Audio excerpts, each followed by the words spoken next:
Welcome to Speakeasily versus the 80s. This show is a little vestigial tale that grew out of Speakeasily Hour Minute podcast. It's a safe space where we can talk about the trashy movies we loved and watched obsessively as children on HBO, because that's what was on. They're the schlock rockers that made us the perverts we are today. I'm Odessa Lil, here with my adequately talented co-hosts Klingon Vanna White and Chucky Davis Jr. Hello. Hello. Hi, guys. Today we take you to a time before AIDS and skin cancer. Well, not really. But it's a comedy about three middle-aged assholes preying on the young, beautiful, and stupid. Actually, is this a horror film? Just curious. Yeah. Well, we're talking about the 1984 sex comedy Hardbodies. This film was chosen by our very special guest today, Gabriel Wheeler. He's an 80s trash aficionado, and for today, our resident hardbody. Hello. Hey. Welcome, Gabe. Hardbodies was chosen by you, Gabriel. Yes. Why don't you tell us a little about this film? Well, I think I discovered this film on cable, like you said. I think I recorded it, set my VCR and recorded it late night. And the box is kind of just a picture of a woman in a bikini from the neck to her lower thighs. So I never picked it up because I always liked faces when I was renting videos as a kid. So but I remember recording it on cable and then watching it the next morning and saying, wow, this movie's got all the boobs I want, and it's kind of funny. So how old were you? I was probably 14 or 15. Yeah, that would be so much boobs. Yeah, I was ready for Boner City. Lots of boobs. Like the boob to penis ratio is way off balance. It was crazy. There was a glimpse of peen. Yeah, a glimpse of some pube. Yeah, peen base. Yeah, exactly. Yeah. Yeah, very little male butt too. Very little. Yeah. I was sad. Yeah. Yeah, it's very heteronormative kind of affair here. Well, it was the 80s. It was a simpler time then. I was struck, one of the scenes they walk by a bathhouse, so it's pre 1985 on the beach. Yeah, I was wondering about that, actually. What kind of bathhouse we're talking about. I think it's the kind we think it is. Okay. The kind with Barry Manilow and Bette Midler inside. Ooh, yeah. Yeah. And little fun trivia, the movie was shot along the Southern California coastline from Malibu to Redondo Beach over 22 days during October and November of 1983. Chucky! Awesome! Yeah! That's amazing. Bringing the facts. Yeah! Thank you, IMDb. So, yeah, it was, that was one thing that I noticed. It was just of course it was by the water or something like that, because there was no people of color at all. That was so interesting. I mean, I guess the cowboy guy had a little bit of color because of the sun. Yeah, it doesn't. No way. That was a white. Whitey it's a fucking McWhite cowboy. Yeah, it's a cowboy. Yeah. So what is this movie about? It's about an hour and a half. There you go. It's definitely about an hour and a half. I mean, it's about showing as many boobs as possible and trying to have a little heart. It's a young schemester getting out of the game and some old men trying to get their game on. Get their dicks wet. Game on, right? Those fucking assholes, okay? Wow. You just hate them immediately. Do you not like any of them? I don't know. I mean, for a second there, I was just like, I can understand somebody hooking up with the cowboy guy. Whoa. Yeah. Well, I know. He was a nice guy. Until I started looking at his teeth, I kind of thought yeah, I could see that. He had chipmunk teeth, yes. Sorry. Yeah, he's definitely the most sympathetic of the three. He has some ground rules, no jailbait. Yeah, and he kind of puts a stop or stands up to the date rapist guy. Yeah, but then he disappears. As soon as he takes a stand, he's gone from the film. Yeah. Oh, that's true. Yeah. Until the end. Why is that? Wait, what? So he just leaves entirely? Yeah. What happened at the end? Well, no, he basically said, you did all this, now I'm out for good. Oh, and then it's true. And So, then he was yeah. gone. It's like he left. Well, Yeah, he's not at that last party. But he consoles Scotty and Rags near the end. Tells them about Hunter's plans. Oh, yeah. And I think Hunter is set up as the villain from the beginning. Just all his tactics and his sleaziness. You can see why he's going to end up the way he ends up. Yeah. Okay. Humiliated. Let's back up for our viewers that haven't seen this film. Well, first up, they're missing out big. But I don't know. three old losers, the three old dudes who are actually probably our age. Yeah. They come to the beach. They obviously have a lot of money. They rent this very nice beach house. I guess they're just going to have as much sex with little girls as possible. That doesn't really work out, so they kind of recruit the hip neighbor, who's also looks like a teenager, to teach them how to get laid, right? Which I think is kind of dialogue chicks. To dialogue chicks and offer them what is it? BBD, the bigger and better deal. So these guys are rich. Words I think to live that's by. all. That's literally all they needed at that time. It's funny that they're rich and they still can't Score. get laid. Yeah. Yeah, I found that hard to believe. Well, I think it lays it out in the beginning, like when the Hunter, the bad guy, was ringing that girl's bell on her bicycle, and she's like, "Well, let's have sex," and he's like, "Oh, I don't fuck fossils for free." Oh, that was. Well, I such don't a pay good for line. it. That's a really good line, and it comes back later in the movie, doesn't it? Yep. A special song. Yeah, they wrote a song about it. Yeah, and Ashby, played by Sorrel Pickard, had a couple of records out in the late '60s and some singles and things. So unfortunately, he's dead now. But he did get famous, sort of famous, for making peanut butter. What? Yeah, he was Country and Western peanut butter. He was a peanut butter mogul. What kind of peanut butter? I don't know, crunchy, smooth. I don't know. Good answer. Well, I mean, you can't just be like, I invented peanut butter. No, he didn't. There was a brand? Yeah. You don't remember? You don't? Okay. Sorrel's Pickard's peanut butter in Florida. He made peanut butter, and then he died in 2003. Aw. He left his mark on this world, that's for sure. That's true. Singles and peanut butter and a movie or two. He's been in a couple movies. He was in Hardbodies too. Very, very inferior. What? There's literally a sequel? Yeah, and I guess everyone came back for it. No. Oh, he came back, and Roberta Collins, who's the sister, and the realtor comes back, and the same director and writers, but different Scotty and Rags, and No. Wow. you can't replace Scotty and Rags. It's not as fun. You know what's funny is like, okay, so I really thought that the cowboy guy, they were setting him and the realtor up.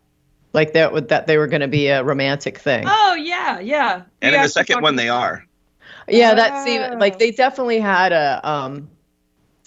I don't know, an affinity for each other. And it just seemed like a more realistic relationship for somebody that would actually want to have a relationship. Other than just running around and boinking a bunch of girls. And it seemed to me like he was just he was getting on with the younger girl. It just didn't feel very authentic. It seemed like his character was pretty tired out by her, or just, it was just kind of along for the ride. Well, he's taking in this hard body, and she's a little too much for him, and he's like, Yeah. So I'm fucking middle age here. What am I doing? It's kind of funny. Like there was some line about 30-year-olds. Like those three guys were described as 30-year-olds, and I was just like, "Dang, 30 years old is old in the 80s." Well, they say something about your mind goes somewhere when crazy you're 30. When crazy you're when 30. you're 30. Yeah, something like that. Yeah, which is funny.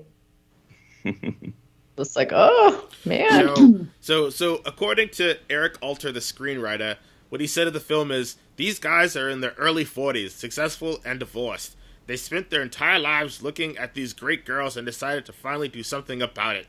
So they take all their money and invest it in a totally new lifestyle. They applied to dating the very same business tactics that helped them become financially successful, but there was still something missing, and that's where Scotty comes in. He was like a magnet to girls, so they all made a little deal, and boom, they were in business. I mean, when you hear it like that, it sounds like a pretty good movie. No, not really. But still, hey, for the 80s it was. What's really funny about this movie is that it was the two writers wrote an article in the November '83 issue of Penthouse that was about a true life story of three rich guys that hire a surfer to get them chicks. Oh, really? It was a true life one? Did it end bad? According to them. Let's see. True, in quotes, I guess. Yeah. So. Yeah, I mean, who knows? He is a pimp, right? Yeah. Isn't it funny? He has a little bit, like, he's kind of conflicted until the money comes in. He's all, you're making me sound like a pimp. And he gets all righteous about it. And then he's all, wait, for $600, I'll do it. And a crash pad, because I've been evicted and I'm just a bum. Yeah. Yeah, he's kind of like a cruise director. He's definitely got the hair. What about those weird condoms? Do you guys remember those weird condoms on the table? With the tongue on the end of it or something? I don't know. Some sort of tickler. Yeah. I think that's what a tickler is. I've never seen one. Yeah, I didn't even know those were condoms. And then he like unrolls one and I'm just like, what's going on with all these bizarre like toys that this guy is playing with? And then it's just like all this crap on the end of a condom. It's what comes out of those machines in the bathrooms. Right? Oh, really? Like, what do you call those machines? They're always a sort of offering, vending machines. A vending machine. Men's bathrooms have a lot of them. I don't know about ladies' rooms. I mean, not really anymore, right? Yeah. At Vesuvio's, there's some. Oh, yeah. At Vesuvio's, there's one that I happened to put a quarter into. I remember when I was like in grade school, my buddy and I went to the gas station bathroom and bought, like, we got a French tickler and this weird keychain of people humping if you move the leg. Is like awesome. What was the French tickler? What did it look like? It was like a condom with like spikes on the end, little bumps, Okay, so that is a tickler. Yeah. It's ribbed for her pleasure. To do with it. It's ribbed for her pleasure. But it's just at the end? That's all you got to tickle is the the end. Yeah, I think. Just the tip. Keep the tip. Just the so tip. Weird. I think one of the best things about this movie was the fact that it was originally made for the Playboy Channel, and when Columbia Pictures saw it, they were like, "Oh my god, this movie's awesome! We're gonna release it, wide release." And it's just like, really? How much coke were these executives on when they saw that movie and suggested we're gonna release it? Like, seriously. Well, I mean, there's all kinds of movies like this at the time. You have like Hot Moves and Beach Girls, and it was just the style of filmmaking. Yeah. As the drive-in kind of goes to the Cineplex. I mean, so they showed this at Cineplexes as a mainstream release. Yeah. Yeah, this was a mainstream release. I'm not sure how many screens it got, but it was definitely wide release. Oh yeah.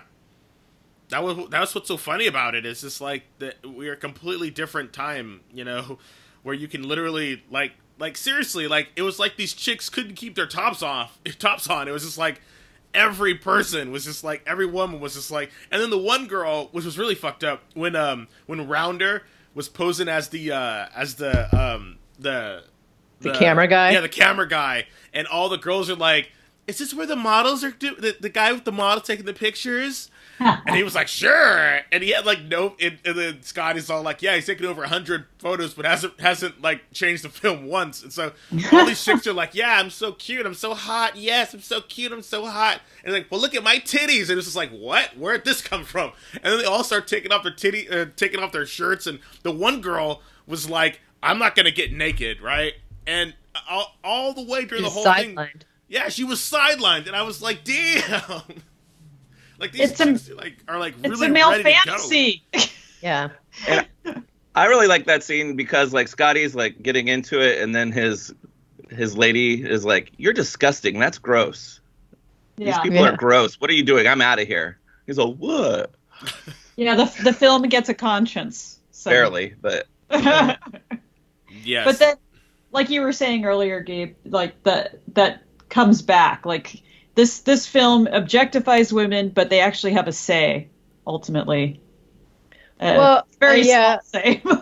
For the most part, more Scotty's than a lot like, of these no. movies. Yeah, way more. Yeah, when Scotty is like no means no, when there's that drama with Candy, and the whole. I mean, there was some stuff that I was just like, oh my god, this is painful. Like the whole blue ball scene with the worst. He was just the worst guy ever. I mean, the two, him and what was it, Hunter? Yeah, Hunter and Rounder. Yeah, let's talk about these assholes. Yeah, we're probably but Hunter so Hunter was the one. He was kind of the rabble rouser, the instigator, but he had a very date rapey style to him. Like he would just kind of burst into the bathroom with girls. He was spilling wine on them, and then they would have to take off their clothes and wash it to rinse out the stain. Very classic. Very classic. Yeah. Yeah. Did that work for people? Yeah. So, it's creepy. Shacky, why are you agreeing with this methodology? Because it works. It worked. You've tried it. Yeah, on guys, I would like just spill like wine on their crotches and be like, "Oh, sorry, you got to take your pants off. Come into my bathroom." And then you burst in there. Yes, I'd burst in there with a French tickler and be like, "Let's do this!" Wearing your kimono. Yeah, exactly. It's kimono and two glasses of wine. He's a total Larry from Three's Company. Yeah. You're right. So I just wanted to set the scene here. Shecky and I watched it together, and pretty much once every minute, Shecky screamed, "Titties! Titties!" There were so many titties. Like it was totally funny, like that one scene where the two girls are in their own apartment, and then they just kind of spontaneously rip their shirts off and are standing in front of the mirror and looking at their boobs. They're sisters. They're sisters. Yeah. Those are friends. They're sisters. Christy is sisters with the realtor. Oh, okay. Oh, that actress was also in Caged Heat, who played the older sister realtor. Oh, Roberta really? Collins, Cool. yes. Yeah, you recognize her, Gabe? Vaguely, but I know she did earlier stuff. But. Yeah. But yeah, they're sitting there, and the movie got kind of philosophical every so often. And one of the things is like they're singing and they're dancing and their titties are all out, and they're like, they're just like she's all like, why do guys want titties so much or breasts? And they're like, I don't know, they just go crazy for it. Like maybe because they want it because they don't have them. And I was like, like these dumb blondes are kind of smart. Except one's not blonde. Yeah, it's true. She's blonde on the inside. They're all blondes. Isn't that a brilliant moment? You're like exploiting women by having them talk about why they're being exploited. It's like it was like the mirror looking at the mirror looking at the mirror. Yeah. So the estimated budget for this movie was less than $2 million, and I could definitely see that. And the box office was over just little over $7 million. So people went to see it. Wow. Probably multiple times. Oh, Indra. Vanna, do you have... Sorry, I flashed it. Vanna, do you have your what is it? Inflation calculator thing that you can look up and see what the inflation is? Oh, yeah, let's see it. So I definitely want to know that. Like, how much this movie would have made today. One thing, though, I want to say is, while you're looking that up, the unsung hero, or heroes of this movie were the fucking geeks. Like, the geeks, they were the ones, who were the unsung heroes. They were coming there, they were drinking their beer, they were making it okay to wear crew t-shirts in crop tops. Why the Boogie till you puke? Why did the chubby guy have a crop top on? I'm like, what world are you living in? But I do want to announce that that's going to be our first piece of Speakeasily merchandise. We're going to make crop tops that say "Boogie till you puke." Available soon. Yeah, but that guy, the main geek, the head geek, he didn't have a name. That's how fucked up it was. He didn't even have a name. He was just head geek. He is credited as head geek. Yeah. But I that guy, his name is Kip Waldo, and the cool thing about Kip Waldo is he went on to make a couple of other 80s movies, and a couple of movies that he was in are movies that we are going to be talking about real soon. Oh, Streets of Fire? Yeah, he was in Streets of Fire, and I was like, excellent. Oh my god! So yeah, Kip Waldo. I can't wait to see what he looks like in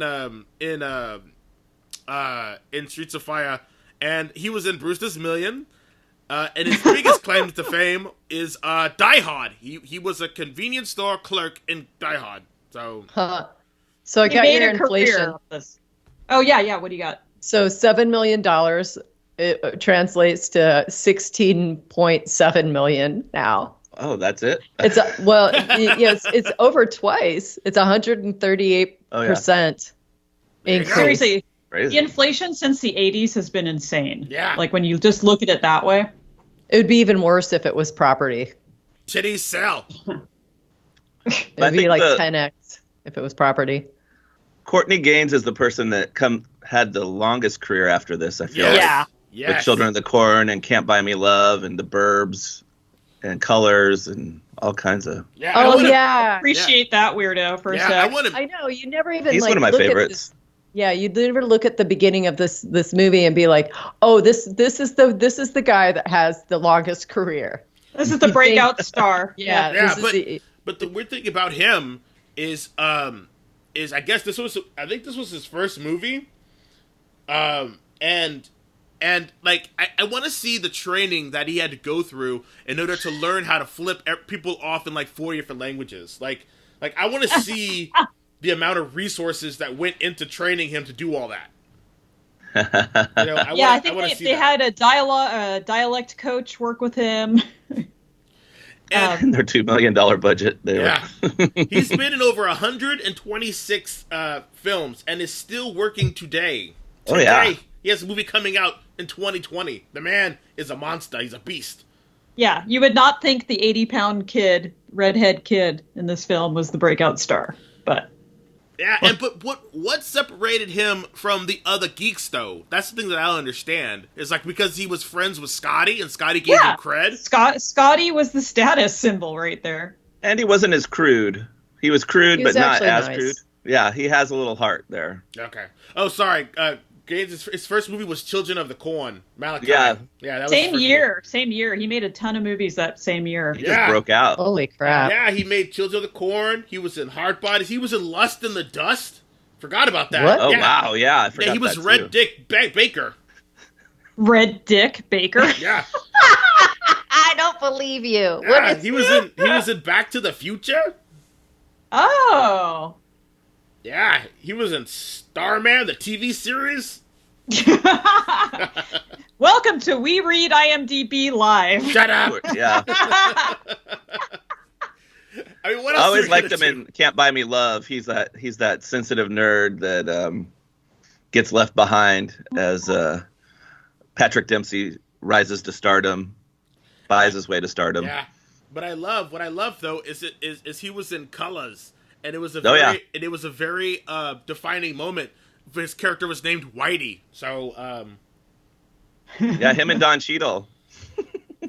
Which is funny because our first movie that we reviewed, which was Moving Violations, was Don Cheadle's first movie.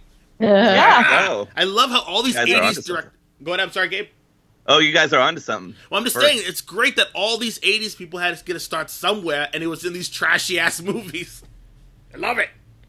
Yeah, I mean the 80s kind of were all about this. It was a time to have these really fun, ridiculous, sexy, exploitive films. But then we don't have these anymore. Yeah, you don't, and I think it's sad. And we there's need to a have good more. reason. No, we should have more. Yes. I know we still do. Like there's still sort of movies like that, but they never push it as it didn't seem, because like I think the difference is like you were saying, it's the norm back then, and now to see something that even shows tits is like, oh wow, they're showing someone's titties, and it was just like they make these they're straight to streaming though.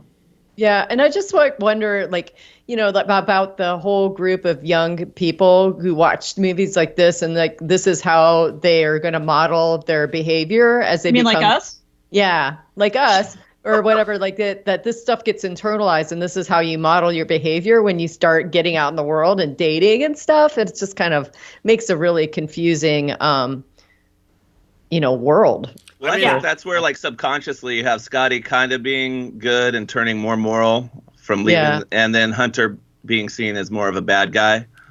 Right. No, this Scotty isn't has really an the arc. right way. He gets honeyed and feathered at the end. Hunter does, and Scotty finds true love. Right. But That he was ends one up of the more But terrifying stunts, actually, the honeyed and feathered one where they just went into the hot tub. That's off the ladder, off the deck, onto the ladder, into the hot tub. It's pretty crazy. Yeah. It's a great stunt. It's like I was just like, I can't believe they just did that. That looks like you could really get hurt doing that. Well, you can see one of them is a stuntman. Oh. Well, they're probably both stuntman, but Shecky pointed this out. Oh, Yeah, really? the old Did you watch guy- it? Yeah, the old guy.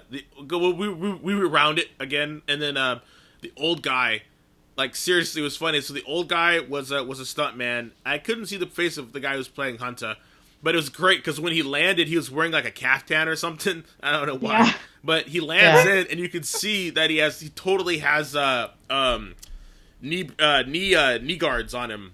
Knee pads, He has knee pads on. And I was like, oh, okay, so that's pretty cool. Whatever, Or his legs sticking up out of the hot tub, and they've got knee pads on. yeah, and I was like, okay, like it was a one and done take. We're done. Let's do this. Totally. But And what was the deal with the caftan guy? Jeez. I don't know. He was He crazy. looked like he was a leader of a cult. Yeah.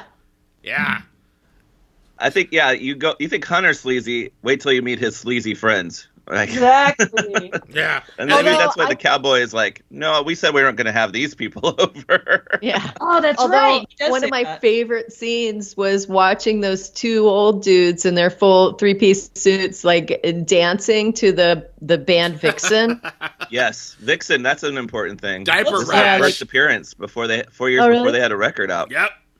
But those like little old guys just grooving. I was just like, I want to dance with those little guys. They look like they were fun. Yeah. Want to do coke with them? Yeah. It's like those guys were just like, authentic, having fun, party dudes. Yeah, they were, that were just just fun. Funny trivia. Those two guys were actually the fathers of the writers. I'm just kidding. They're not. Oh, Shecky? Fake news. Yeah. No Fake more out. fake news. Fake I out. don't like fake news. But again, but Hunter did come clean at the end. He after he was tarred and feathered and was laughing, he saw that he was being a douche, and he told Christy everything that was going on. So he kind of redeemed himself kind of at the end. I was just sad for Rounder. Like Rounder had this enormous penis, I guess, and then his mom shows up. Who the fuck called his mother? Like, how did that happen? His mother was the same age as he is. Yeah. I'm not sure how that worked. Yeah, that was strange. That was super wrong. Yeah, I mean, and it's just like, of course, Hollywood. You send in a woman the same age as the guy who plays his mother. But And it's like, I literally thought that was his wife. But These teenagers won't know. But Yeah. how did she know? Like, how? Like, did she know telepathically that someone was playing with their son's penis? And, like, no! And then she had to rush over? I mean, I'm assuming brought Rounder was cookies. Jewish, so maybe his Jewish mother was like, no, you have to come home. And why are you making this assumption? That I is thought he- Jewish. I assumed. Did you he was see his Greek. hair? I assumed that he was a Greek guy. Greek? Greek. I don't even know if he spoke it, but Because his penis was big? I mean... Some of them speak Greek. Tell you that. I don't know. Let's not get into their ethnicities. Like, frankly, everyone in that movie's white. Doesn't matter. Didn't matter. Didn't matter one bit. And he who probably was the wrote home to his mom, I imagine, from the beach house. I'm having a great summer vacation. So here Yes! at 220 Ocean Drive or whatever it is. And then she brought him cookies. Yeah, there you go. Yeah. I love how we're like writing, we're like fixing the holes in the plot for this movie. And Got to. they're pretty tight for the most part. Yeah. Like, we're businessmen. We want to party. Let's get checks. Oh, we failed. Hey, bro. We'll pay you to get us checks. We're learning lessons. And then I really like. No, go ahead. Oh, sorry. No, go ahead. I really like all the montage sequences. Those are my favorite. Like, At the let's mall. go shopping and pick up chicks. Let's get haircuts. Let's buy new outfits. Let's party. And the use of, I love the 80s fitness, whether it's aerobics or bodybuilding. In this one, it's always fun to see the outfits. Yeah, so much spandex. That Rocco guy, the hard body guy. What was his deal? He was fun. He's like the voice of reason. Like, that's a terrible name, Diaper Rash. Get this fucking name and we'll get this fucking band going and fucking look at these fucking hard bodies. We don't want these soft chicks. Yeah. But did you see? It was totally funny though that the voice of reason is wearing gold lame pants. Yes, and a He's amazing, bodysuit. yeah. He was always in a bodysuit. What the hell was That's that the about? kind of world this movie lives in. Like, he was always in a bodysuit, and he had, like, gold lame over the bodysuit. Like, what is going on with this guy? Yeah. I think he was closeted and he was like trying to project. Yeah. You know, he's like, I got to go talk to a chick backstage. You never really saw him with the ladies, but he was always talking about it. Well, that's one thing I noticed about this movie is that the men's fashion were so much more adventurous than we have today. Well, yeah, and the women, fantastic. I mean, all the bikini sections. I mean, the budget for the bikinis must have been enormous. Christy only wore 2 different bathing suits the entire movie. She spent 22 days in the same bathing suit practically. She's the most realistic character then. Yeah, I don't know. It was weird. Oh, but funny, and before they were famous, if you noticed, one of the geeks who did not have a speaking role was actually Kane Hodder. Who? Oh, I did not know that. Yes, that's amazing. That's actually true. Yeah, he was one of the head geeks entourage, and so Kane Hodder went on to terrorize young teens at Crystal Lake. He was Jason from Friday the 13th. Oh, wow. How wonderful. Yeah, he's one of the most famous Jason people that played Jason. And I think I know why. I think what happened was this geek started out in L.A., and got super blue balls, got pissed, went to Crystal Lake and started killing teens who have sex. Is that what happens with blue balls? I guess it looks like a pretty serious ailment. Oh, it hurts. Yeah. Really? What? Is it for real? Uh-huh. Yeah. It's a real condition. We're not sure if we believe this. Well, you know. How would you know? Yeah, how could you know? You can't know that. We're gonna get. 2 men are saying it's real. So it's real. I'm sorry, little honey. I just don't believe this is real, honey. Yeah, it's not true. It's just not true, guys. It's true. It's brutal. Yeah, there's actually a festival in Switzerland. What? The Blue Balls Festival. It's completely separate, but I thought it was funny. That should have been a supplement on the Blu-ray here. The Blue Ball. Live from the Blue Ball Festival. Oh my God! Yes, there is Healthline. I looked it up on the internet, so you know it's true. Blue balls, known medically as epididymal hypertension, is a condition that can affect people with male genitalia. It's not serious, but causes pain and aching in the testicles after having an erection without an orgasm. It's often accompanied by bluish hue in the testicles. So yes, it is a real medical condition, and us poor men have to suffer through it. Oh my God, should we throw a fundraiser for you? Yeah, we could throw a fundraiser. It's called Give the guys a hand. Just jack off, you. Give the guys a hand. Give the guys a hand. Yes, let's do this. Seriously, we need to Hands start. across We need to America. start. This is, I mean, screw all the other, diseases. Blue balls. Let's do this. Let's raise money. Sheckies, blue balls. It's going to be a awareness campaign called "It's Okay to Touch Yourself." Yeah, epididymal hypertension. Oh no, we probably shouldn't do it because then they'll have to set up special jack off booths at working places. I think the internet's way ahead of us. I think it already relieved most people. Yeah, there you go. The natural cure is the internet. The natural cure. Take 2 porns and call me in the morning. So it actually has a Wikipedia entry. Of course. Blue balls or hard body? Both, actually. Both. But And oddly, they're related. no, what's They funny... link to each other. What's funny is I love it. So you go to Wikipedia for blue balls, and you can also see cock tease, delayed ejaculation, edging, sexual practice, erotic sexual denial, prostate congestion, sexual frustration. Right, so prosthetic. people are into it. The pain. Sometimes edging is a form of blue balls, and I guess prosthetic congestion or erotic denial. Yeah, there's some people in various different communities that practice celibacy as a form of sexual denial. So in the BDSM culture as well. So, and that goes back to Candy, who is well known for what is it? Being a space cadet, melting in your mirror and melting in your ear and not in your hands. Yeah, yeah. That's what Scotty says of Candy. Yeah, she gives guys blue balls. Yeah, she's got the right to talk dirty and not put out. Yeah, absolutely. That's the moral. But should you talk that dirty to someone in that situation? That just seems dangerous. Yeah, when you're with someone as sleazy as Hunter. She has the right to do whatever she wants, but it's just like, get with the wrong predator. She has that moment though, where she gets to talk about her pathology. Like, why? Yeah. Why is she doing this? Which makes this movie way more interesting than it has any right to be.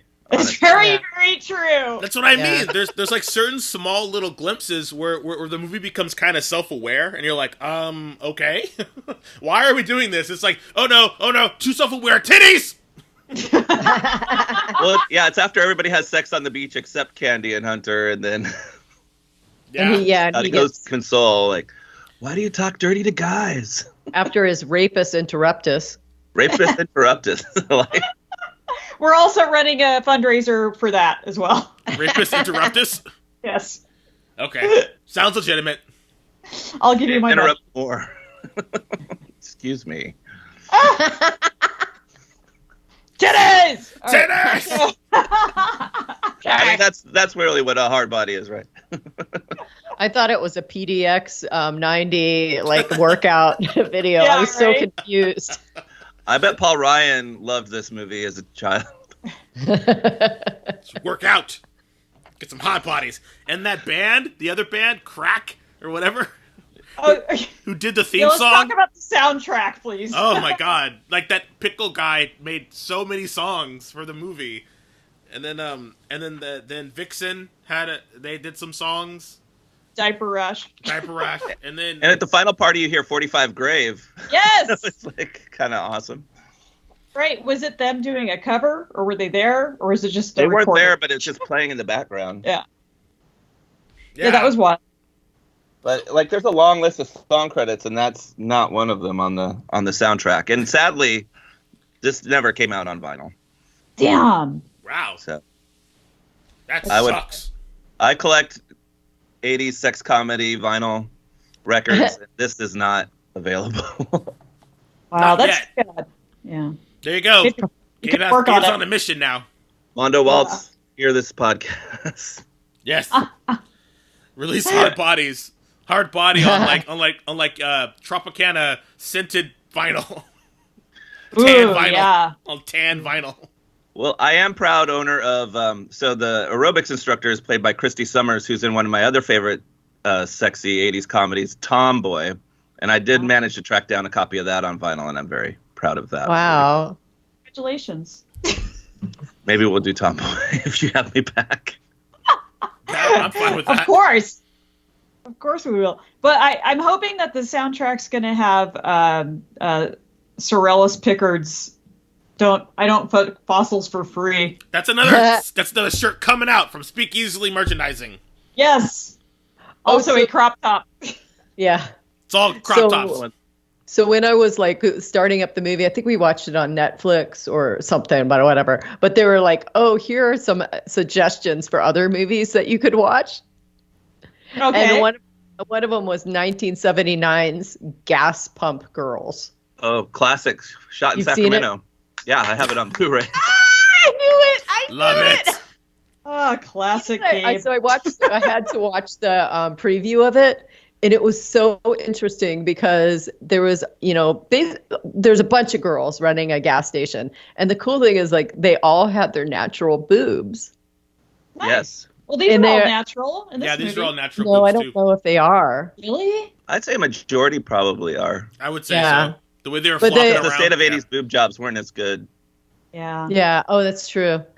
But not that there's anything against it, but it's just like it was interesting to see in the 70s one so much boob diversity. Yeah. Yeah. Where, there is, there was a lot of boob diversity. Right. Nipples going in different directions. Natural. Or just a very small A cups that looked, totally fine. I thought that, I was just like, oh. So it was just very interesting to see it and and I was just like, you just don't see that anymore. As a citizen of the A cup, I salute you, Klingon, for bringing that up. Yeah, it was just, and I was just like, well, they're beautiful. Yeah, it's refreshing. Yeah. Yeah. Head geeks. And they could work really out nice. without wearing 3 sports bras. Like no one owned a bra in that movie. No one owned a bra. Like, do you notice that? Like, no one they're on the bra. beach. No, because like when Rounder was in the back seat with that girl who basically quit her job just to jump into a limo. Like, oh, there was the one black guy worked there. Oh yeah, there you go. Oh, yeah, the hot dog. Yeah, black people. Oh, yeah. Black people worked in the hot dog place. Yeah, you're right. There were black people. They were service. They industry, probably but just it's paid them $200 to let the actress crawl through the window and stand there for 5 minutes. Probably. Pretty much. They're like, And then crawl out the window. He was wearing nothing but a t-shirt. Yeah. And he's like, if I could just get this bra off. And she's like, no, silly, there's no bra. Just take your shirt off. And it's like, okay, titties. Titties! Titties! Yeah, that was Dee Dee, and she actually had a career on like late night cable, like Playboy channel kind of stuff. What So was her she name? actually had a career, but it was more on the erotic drama side.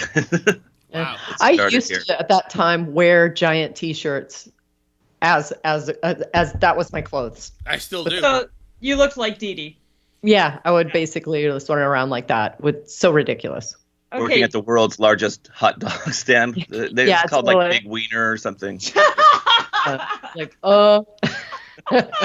I actually worked at a vegetarian restaurant at the time called And the you- Red Radish.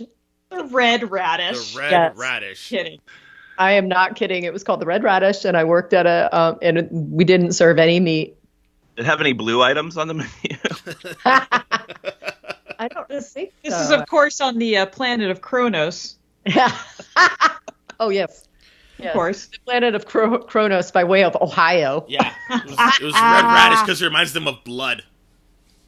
Blood. So I looked up, Dee Dee was played by Darcy DeMoss. Mm-hmm.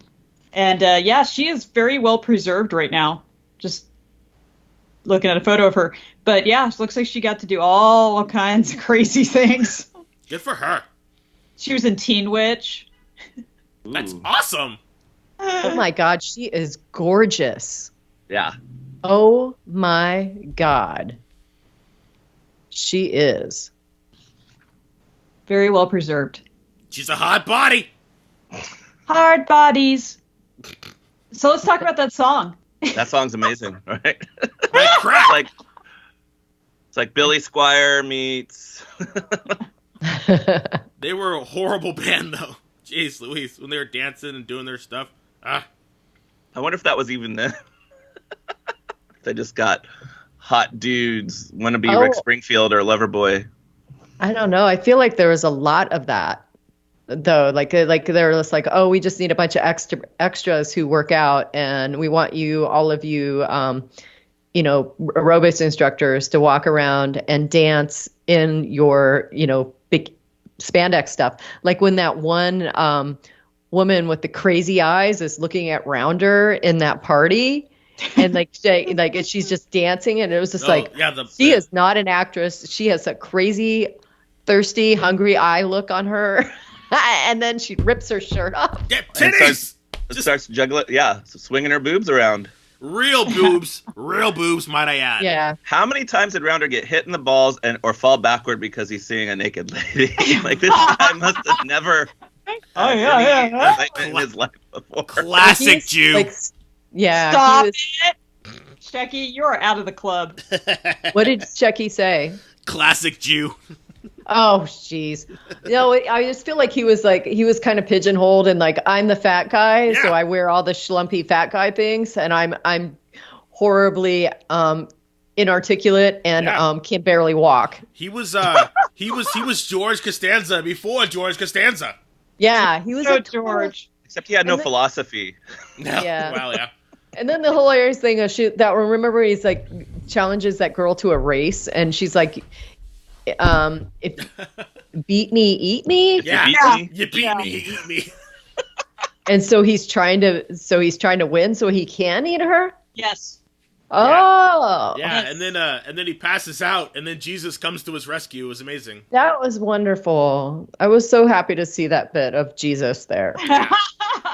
Cameo by Jesus Christ, Yeah. ladies and gentlemen. Hardbody, the original Hardbody. He was. Yeah. Or when like Hunter and Ashby are having their fallout, like he tries to lighten the mood by showing his ass. Like, Yeah, he's like, not a good I'm friend. the Like, fat- come on, guys, I just want to party. You're ruining my blue balls. I'm just the fat buffoon. I'm about to be gazed at my giant penis. He loved it, man. The whole setup with the crown and the scepter. He was just like, gaze upon my massive schlong. And Dee Dee was charging admission. I wonder if she got to keep all that money. I hope so. Well, he probably I didn't because the mom understand that. pulled him out. So she was charging admission to I guess it's like the sound was a little bit weird and muddled at that point, and I was just like, are all these women standing in line so that they could win $100, or is there a fondue? I thought to there guess the girth of his penis or something. Oh. Or something like guess how big it is or something. So it's like going to the freak show, and you're Yeah. like, peer behind the curtain at massive King Dong or something. Yeah, so And he then- was like a Dog. freak show. And I imagine that Dee Dee, since she she quit her job at the hot dog stand, is now a new entrepreneur and was like pocketing all that cash, is what I would like to believe. Yeah, I don't think Rounder grabbed the money when his mom was taking him out by the ear. So Yeah, no. Yeah. I hope she invested that money. yes, yes. Yeah. So Rounder's wife, mom. yeah, his wife, Ooh. mom, exactly. His mom who had him when she was 1. I literally thought, oh shit, his wife is coming in there. She's gonna be so pissed. And then she's like, turns out she says mom, and it was just like what she gave birth to him when she was like 6 months old. What happened here? That poor woman. It's like, I get to go play a 50-year-old man's mom. It's the 80s. Yeah, it sure is. Oh Ugh. no. So for our listeners who would like to see this movie, they'll be happy to know that it came out on Blu-ray somewhat recently, right? Yeah, it's available on Blu-ray as a single. It's like, I think you can get it for probably $10 off of Amazon or less. And then there's also available in a 4-pack with 3 other movies, Perfect, and Private Resort with Johnny Depp, and Spring Break. Wow, they're all good, right? We're all gonna watch ass- him. Yes, Yeah. they're all good. They are all. Really? It's not super.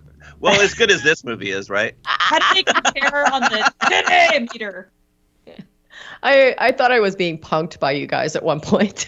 It's like, did they really watch this movie? Yeah, we did. It's just some form of torture. Yes, But- we were eating vegan pizza, watching titties. Really? It was fun. cauliflower crust. With soy cheese and everything. It was great. Ooh, that sounds good. Come on to my house. She'll serve you vegan food and titties. Titties! I will say it's really interesting watching this movie because since I've grown up with it as a horny 14-year-old and now watching it as a horny middle-aged man. The roles have reversed somehow. I just don't want to be a fucking creep. So Yeah. does that mean that Shecky, Gabe, and Brett are going to the beach? Yeah, let's get a beach house. Yeah, you guys are totally getting a beach house. I just don't know if these young kids today have the skills that a young Scotty had in Hardbodies. Like, can we learn to BBD and dialogue chicks? I don't think so. Not nowadays. Not in this day and age. I think you need an app for that. No, I think what would happen is we would try to like dialogue someone and they get triggered. Yeah. You guys would have to come up with your own trigger warnings. Maybe like it when you're deaf and you hand someone a card. What would you say? Triggering all your anxieties. You're gonna get me too'd. That's for sure. Hashtag not your dad. I'm gonna Kavanaugh you real quick. You're gonna love it, chick. You're gonna love it, chicks. Oh Lord. So they couldn't really make this movie now, which is why we love it. Let's keep it in the 80s. Yeah. Oh yeah, this is stuck in the 80s. You can't come back from this. No, you cannot. No. It is a time capsule. Love it. I love that it's a time capsule too. Oh I yeah. mean, it's just gosh, it just triggered me about all of it. Like I was just like remembering what it was like to be a kid or girl in that time, and it was just like, oh, all this crap that's just, I'm sure it has barely changed, but like the whole thing about female beauty, and then that you're just objectified constantly. Like there was just girls all over the place that were just window dressing in that movie. Yeah, absolutely. Just like, I was just like, oh my gosh. It was. I mean, it's funny when you think about it. You know, being a time capsule, and just even the sensibilities and just how women were. Another really cool trivia, not cool, but one of the real interesting trivia things that I found on IMDb was, so the director, Mark Griffins, said that the first day of production we shot the title sequence in which lots of gorgeous girls relax on the beach, listen to music, cover their bodies with tanning oil, and generally hang out on the beach and in the water. When we moved locations, we piled 5 of the girls into a Mercedes 450 SL, which is those it was a European car at the time, and they had to be, if I remember correctly, they had to be special ordered from the UK to get in, so they were very costly cars. And they drove around with the top down. Well, we literally stopped traffic. People waited in the intersection, and cars made U-turns to get a better look at the girls. And when we had the film processed, even the guys at the lab said they could make a fortune selling tickets to our dailies. It's like, jeez. That's sleazy. Right. Wow. Really sleazy. And I was just like, Jesus. That's the car that Scotty kind of steals. I think that's the Mercedes. That Mercedes had. It was interesting. I was just when like, he gave a prime example of dialoguing chicks. Yeah. Which means lying, I guess. Lying. Yeah, no, it's all bunch of like scamming and lying, and like I did like that. Like he tells the story of how his parents were captured by headhunters in New Guinea or something. Yeah. And since then he hasn't been able to have sex because giving head just doesn't have the same meaning anymore. Oh yeah, because they were captured by headhunters. Yeah. Now that's dialoguing. But he tells it to these 2 girls wearing matching swimsuits. They're like made out of the exact same fabric. I was just like, oh, those girls are so cute. So ultimately, did we like Scotty? Was Scotty redeemable at all? Yeah, he's a complicated figure, though.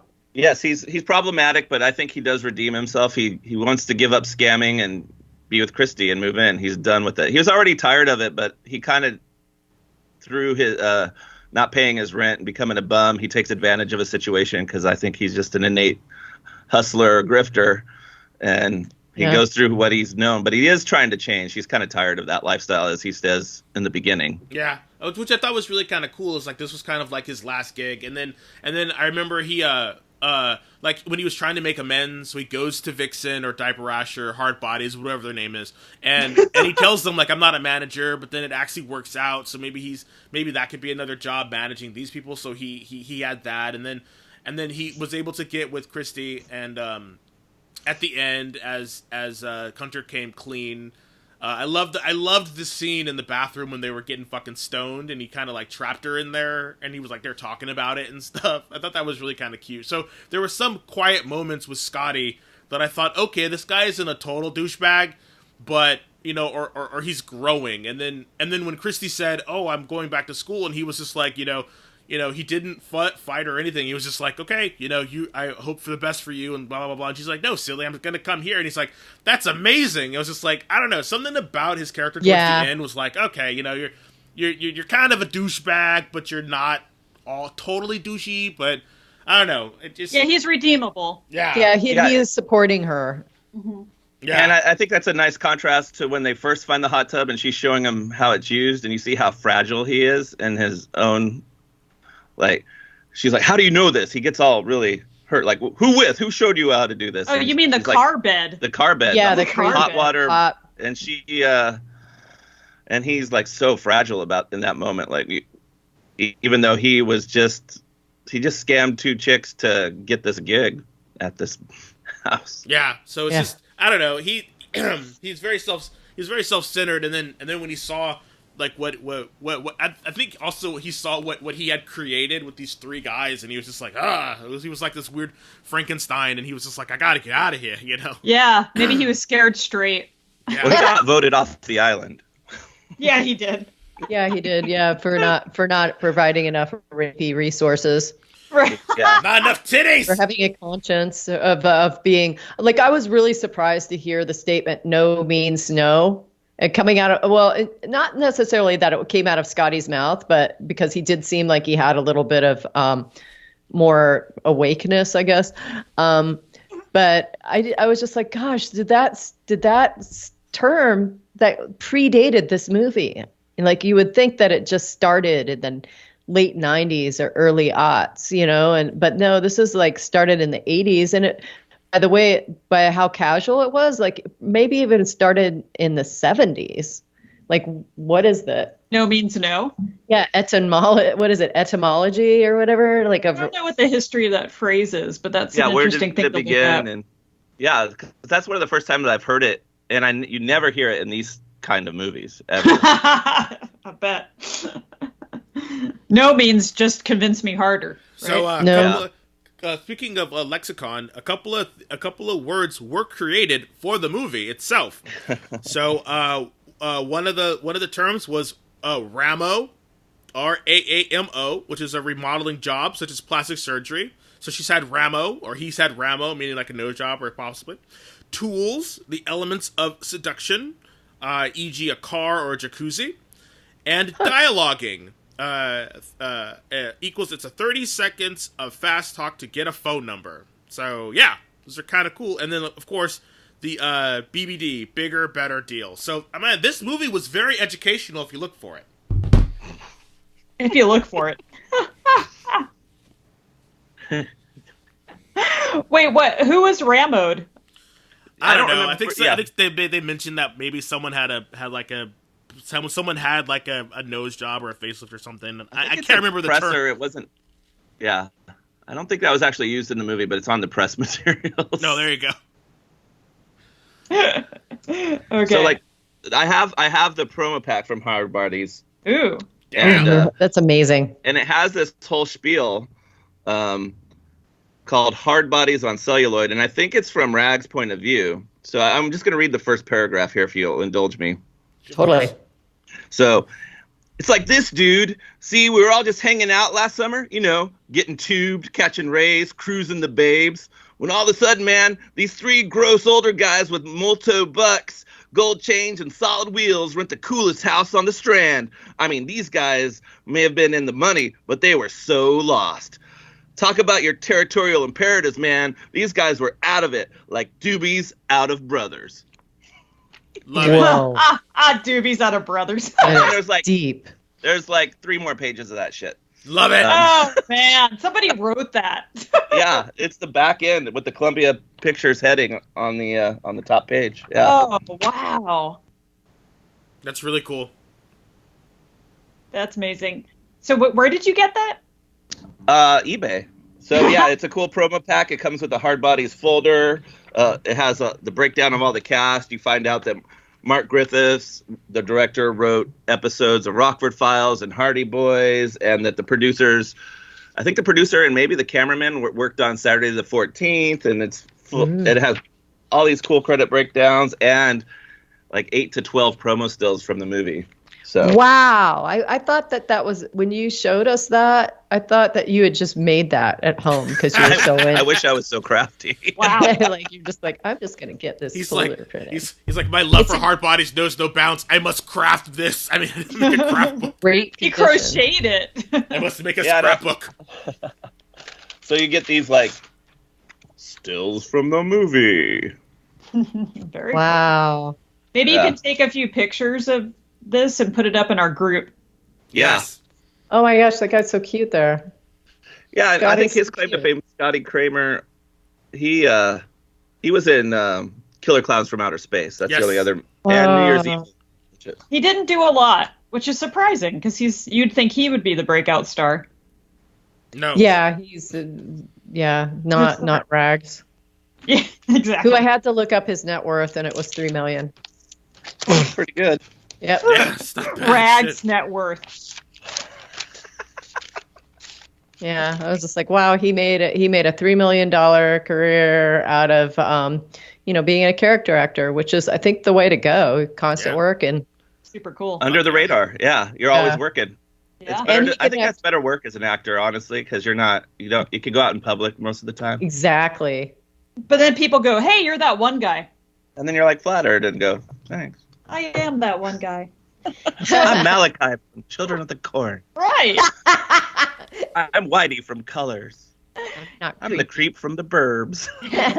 So, funny thing, Scotty, the actor, the guy, the guy who played Scotty, his name is, oh shit, what's his name? I can't remember his name. Grant Kramer. Yeah, Grant Kramer, son, of Terry Moore, another famous actress. Oh. Interesting. Yep.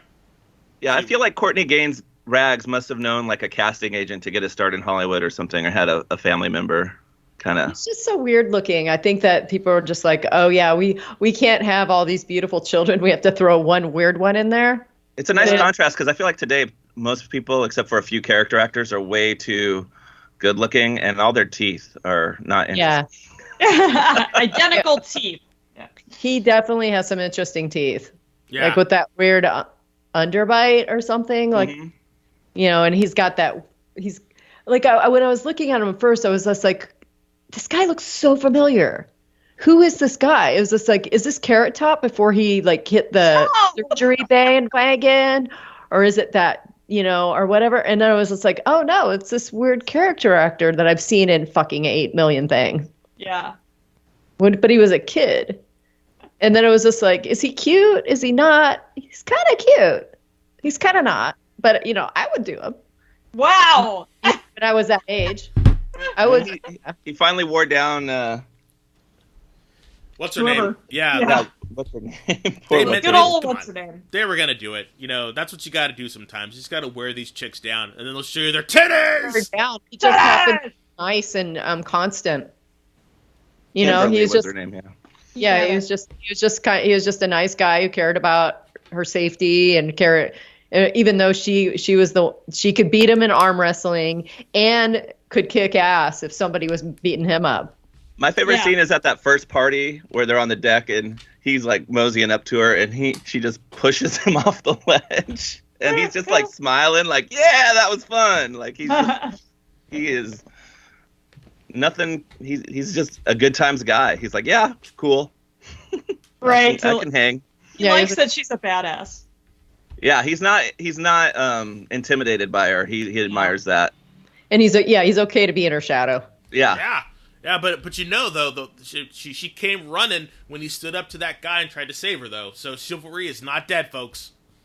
Well, she had to save him. But, Ew, again, which she was had to sweet. save him. But it's the thought that counts, I guess. Yeah, it is. Yeah.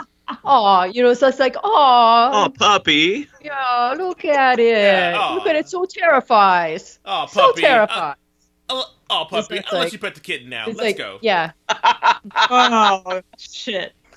Oh, Check. yeah. Well, Gabriel Wheeler, thank you so much for bringing us Yes. Hardbodies. This was Thank a real you. gift. I hope you learned something. We Yeah. did. We all I'm about to did. go dialogue some bears. I mean, Aye. titties. Yeah, get your BBD on. There you go. Yeah. That means something different in the gay community, but I know.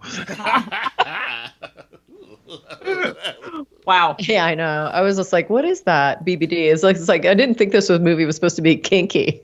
yeah. I was like, It oh. certainly wasn't. Yeah. No. So if our listeners want to know more about you or talk to, if they would like to dialogue you, Gabriel, There you go. how will people find you? Maybe the best way is to go to my Letterboxd on if you do Letterboxd at all. And I don't even know what that is. so it's like a film review site. You like show everybody what movies you're watching, and Oh, okay. Ooh, I'm gonna join this. and you can write little reviews. There's a lot of people that write amazing reviews. I've written a couple of reviews, but like it's a fun place to talk about movies and just see what other people are doing. And my username is Gabuchan, Gabuchan, and that's probably the best place for people to find me right now. So All right. it's Gabochan? Yeah, Gabuchan. Add me as a friend. Yeah. Shoot me a message if you're interested. it was And it's funny. on Letterboxd. It's a cool little site. No, it was funny because like when I first saw that was what it was, I'm like, Gabe Chan? I couldn't get it, but I'm so glad you Gabuchan. said it. Yeah. You know, Gabuchan, a little gob. Yeah. Well, it's Japanese, so like gabu is the sound that like I think chickens make in Japanese, like gabu gabu gabu. Ah, I thought it Oh, was the sound of So the flapping band titties. Puffy Ami Yumi gave me that nickname many years ago. Who did? I like it. The band Puffy Ami Yumi. Oh, cool. aw. so they were like, oh, you are Gabu-chan. They're like, Gabu-chan! Yeah, because I followed them around for a summer of 2002, and they were like, "What's this dork doing?" What's this chicken dork doing? He makes Gabu-chan. that is hilarious. So what were your characteristics that before I can't let you go yet now. Well, what were the characteristics that made about you that made them call you that? Well, I think so. I was instrumental in getting them to play at Amoeba Music, and then I got to know a rep for Sony Music. So I was in New York after I'd seen them like 3 times in San Francisco because they were my favorite band at the time, and so I didn't tell anybody I was going, but the person that worked for Sony saw me come in and it's like, oh, wait after the show. I'll say hi. You can say hi to the ladies. And so I did. I waited for a long time. And then they just saw me like, Gabu-chan! Like, what are you doing here? This is ridiculous.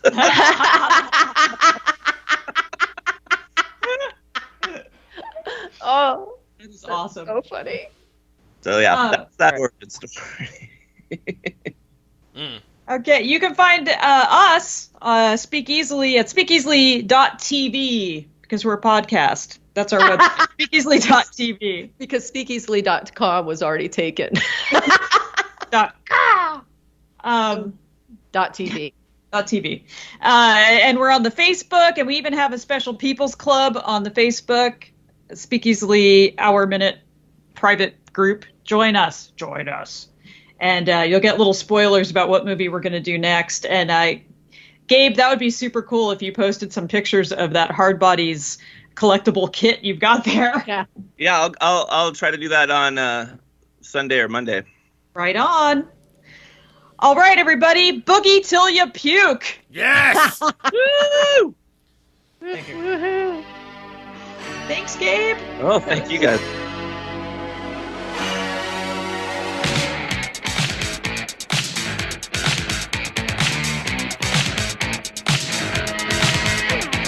Look at the way the sun makes them play. How can you leave them alone? They're on the sand with feline in hand, caressing the places unknown. Let me tell you,